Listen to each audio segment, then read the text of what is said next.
Well, it's been 30 years since Back to the Future 2 hit theatres. Marty McFly's shoes laced themselves, and he, of course, was burning around on the hoverboard. Coolest thing we've ever seen, right? Talked about it ever since. Nike has finally made good on the idea, though, announcing their new self-lacing shoe line. The shoes can be programmed to remember different fit settings. They will require charging. So what other famous films accurately predicted the technology of today? Matt Dunn, senior producer at 9.com.au, has been trawling through the movie archives. And Matt, we finally do have self-lacing shoes, which is incredible. Yeah, amazing. So it's sort of like the third prototype they've had. The last ones, they figured out how to make them lace on themselves, but they couldn't get them to undo themselves. Yeah, so like it's amazing, yeah. But this is all now controlled by an app, and basically you can make it go in and out as you please just with using the app. And the idea is they're aimed at basketballers, and apparently like their feet swell during a game, so they can like release the pressure. And you can customize them by like changing the color of the tick and then all the lights and stuff. They've seemed to have actually figured out the technology behind it, and they're $480 Australian. Well, that's the like estimated price.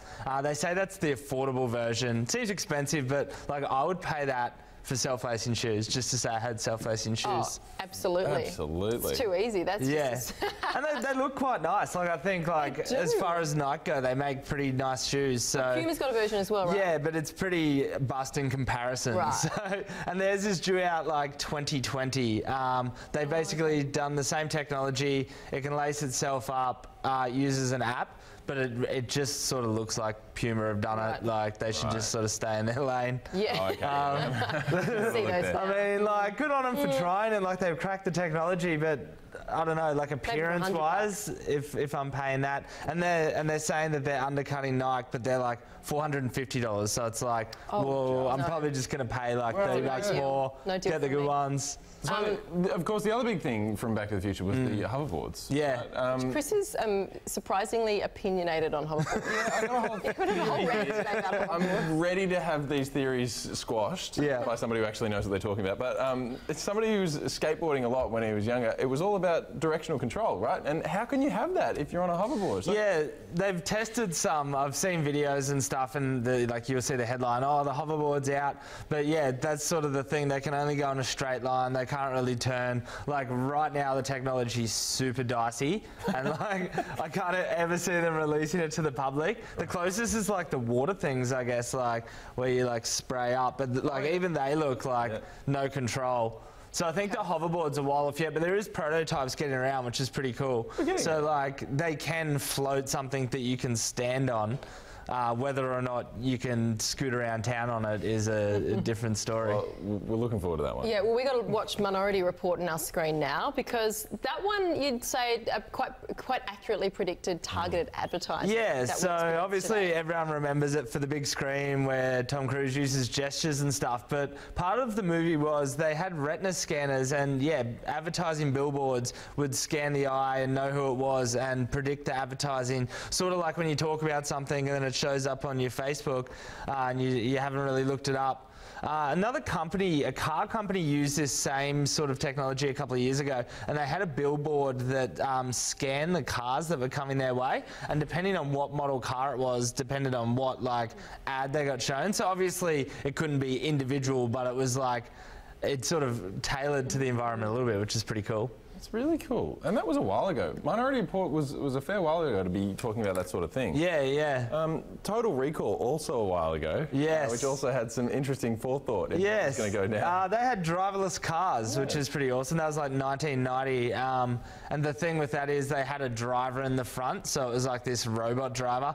So I guess they missed the sense that like people would probably still want to sit in the front of the car.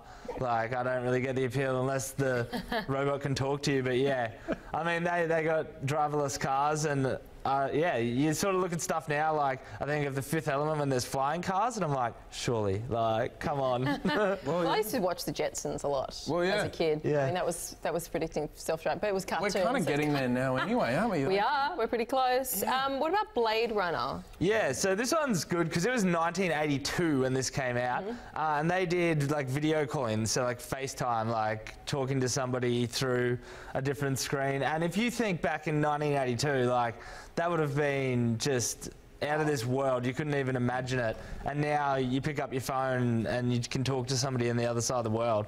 To think that they, I know, it's so funny because now you think, yeah, of course, like someone's talking to someone else on a yeah, right. 36 years ago. Yeah, that's not that long. Like, oh gosh. Unbelievable. Okay. Here's the big one. Ordering pizza online was apparently invented way back. Yes.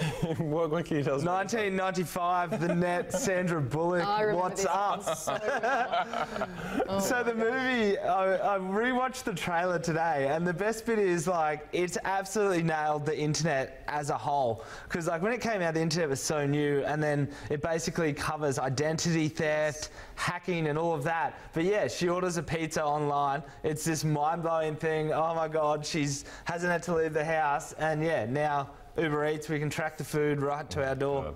Matt, when you look at all this sort of stuff, do you just feel like we're in the future now? Is that? I really do. I feel like we're living in the future, and I feel like it's only like where to next. Like you can sort of imagine things, but like I don't know. There doesn't seem to be this new tech in movies. Holograms, maybe jetpacks. They sort of have. Yeah, nothing seems inconceivable anymore. Like Brooke was just talking about flying cars. We've got these basically big drones that people are talking about putting themselves in. It's all happening. It's exciting. Do you watch movies these days with future tech, the movies future tech in them, and think, oh yeah, or you still don't see much in the? Oh, I don't know, just like deep space travel, I guess. Yes. Like I'm down with that, or like to the bottom of the ocean, stuff like that. Yep, good point. Yeah, I'm keen on that Unexplored territories, etc. Hey, Matt Dunn, so good to speak to you from Nine Digital. Thank you. Stay with us. Back in just a moment.